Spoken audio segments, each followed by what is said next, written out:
now, preview time. So let's take a look at what's coming your way.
What's going on, everybody? Welcome to another brand new installment of Renegades Reviews, exclusively here as always on the Casa D18 Studios channel. I, of course, am your host, the Renegade J.J. Williams, and today we're going to be rounding out this week with another Fred Savage classic from my childhood, much in the vein of Wednesdays Like Father Like Son. Today I'm going to be discussing Vice Versa, starring Fred Savage, Judge Reinhold, Swoosie Kurtz, Jane Kaczmarek, Beverly Archer, James Hahn, and Jane Lynch. What's going on, everybody? Thank you for joining me here once again for another brand new installment of Renegades Reviews. And as I said during the introduction, we're going to wrap up this week with another Fred Savage classic, taking a look at another film from my childhood, a movie very much in the same vein as Wednesdays Like Father Like Son. And this is called Vice Versa, It's another one of those Freaky Friday type of movies, except it's a father and son instead of a mother and daughter. And as our movie opens, a pair of thieves steal an ancient skull from a Buddhist monastery in Thailand. We then meet Marshall Seymour, who is the vice president of a Chicago department store.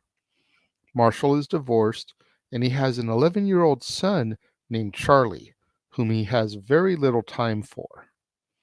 Marshall and his girlfriend Sam take a trip to Thailand in order to seek out and purchase exotic merchandise for his department store.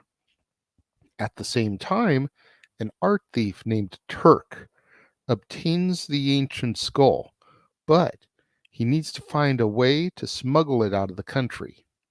So Turk puts the skull with one of Marshall's purchases so that he and his accomplice, Lillian Brookmeyer, can make the switch back in the States. When Marshall returns from his trip, he takes Charlie for a few days, while his mother, Robin, and stepfather, Cliff, go on a vacation of their own. Now, tensions run high in the family since Charlie does not understand why his dad can't do more for him, can't be there for him more, can't be more involved in his life. While holding the skull, the two get into a heated argument about how they wish they could trade places. It is then revealed that the skull has supernatural abilities, and after they both make the wish and touch the skull, Charlie grows up into his dad's body while Marshall shrinks into his son's body. After the initial shock wears off, they realize that they must live out their lives as each other. So, Marshall, in Charlie's body, heads off to school to deal with tests, bullies, and hockey practice, while Charlie, inside of Marshall's body, assumes his dad's role as vice president of the department store, but from an 11-year-old viewpoint. One evening, Charlie goes out with Sam and takes her to see the rock band Malice, which Marshall had told him he wasn't allowed to go to.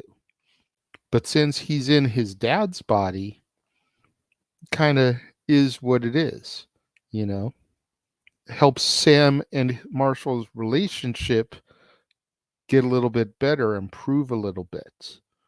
The next day, Marshall and Charlie go to the museum in order to speak with Professor Kirschner, who explains to them the true nature of the skull and asks if he can show the skull to a teacher of Tibetan Buddhism before giving it back to them.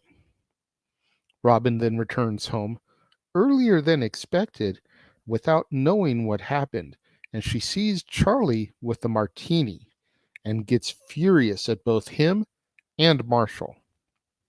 After failing to get the skull back by asking nicely, the thieves embark on a mission to steal it from Charlie and Marshall. Charlie learns that Marshall's boss, Avery, is going to be having a meeting in order to pull the plug on Marshall's business. Charlie picks Marshall up at school, and after purchasing a device that allowed them to communicate with each other, Marshall listens in on the boardroom meeting and instructs Charlie as to what to say.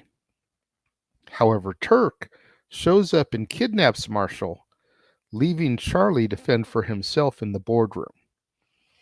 No longer able to speak eloquently, as remember, Charlie is in Marshall's body, Charlie stands up and lashes out in Marshall's defense before leaving the meeting. While Lillian and Turk hold Marshall for ransom, Charlie tries to get the skull back from the teacher of Tibetan Buddhism.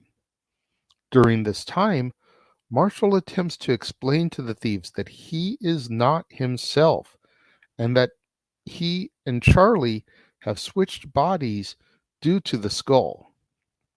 Now, Turk seriously considers what Marshall is saying. However, Lillian dismisses it as a ploy to just try to get released. When Charlie finally arrives with the skull, the switch is made and Marshall is returned. Marshall and Charlie rush to reacquire the skull so that they can switch bodies back themselves, and they manage to catch up with the thieves just after they themselves have switched bodies. Charlie and Marshall are able to reclaim the skull, leaving Lillian and Turk stuck in their new bodies as punishment. The police arrest Charlie for possible kidnapping, and Cliff bails him out.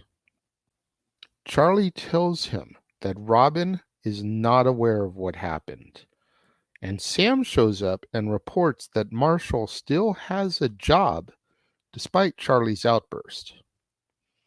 He asks Sam to take him home so that he can give Charlie a present, and on the way, Charlie proposes to Sam. Charlie then climbs up through his bedroom window, and he and Marshall touch the skull and successfully switch back into their own bodies. Afterwards, Marshall then goes to see Sam while Charlie listens into their conversation about the proposal. Although initially caught off guard, Marshall relents and embraces the proposal that Charlie made for him as our movie comes to its close.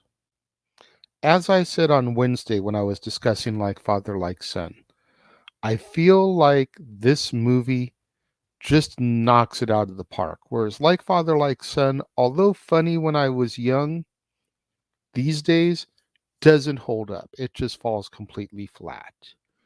I think a lot of it has to do with subjectiveness. Do you prefer the comedy stylings of Dudley Moore or Judge Reinhold? Do you prefer the more, not quite adult, but the older teenager Kirk Cameron, or the not quite teenager Fred Savage? I feel like Judge Reinhold and Fred Savage have a lot more fun inside of each other's bodies once the switch has been made. And for me, that can become, very, very contagious. When you can see that they are having so much fun, you get sucked into the movie and have more fun with them. And you feel like you're more along the ride. I'm not going to lie, Like Father, Like Son definitely had the star power. This film, though, I just feel is a little bit more of a fun romp. And then when you figure that 5, 6 years later, Judge Reinhold is basically going to do a reversal here. If you really want to look at this story, it has a lot of similarities for another movie that Judge Reinhold would go on to be in the early to mid 90s called The Santa Claus. Except in this case, Judge Reinhold is the Scott Calvin character. You figure Scott Calvin works for a toy company, and in this one, Marshall is working for a department store. Department stores do sell toys. Both Scott and Marshall have no time for their sons, named Charlie. Both movies begin and take place around Christmas time. The Santa Claus takes place a little bit closer. No, the Santa Claus takes place on Christmas Eve, and then we go through the course of the whole year. This takes place right around Christmas time.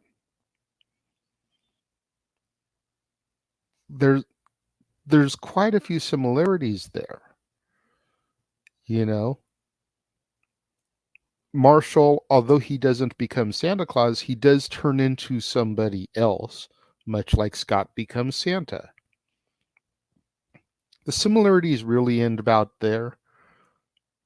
But it's just ironic when you think of Judge Reinhold, and for some of those of you that didn't grow up with him in movies like Fast Times at Ridgemont High or Beverly Hills Cop or this. And maybe all you know of him is the stuffy sweater wearing Neil from the Santa Claus. You go back and you watch this, and it's like, man, this dude was a great comedic actor.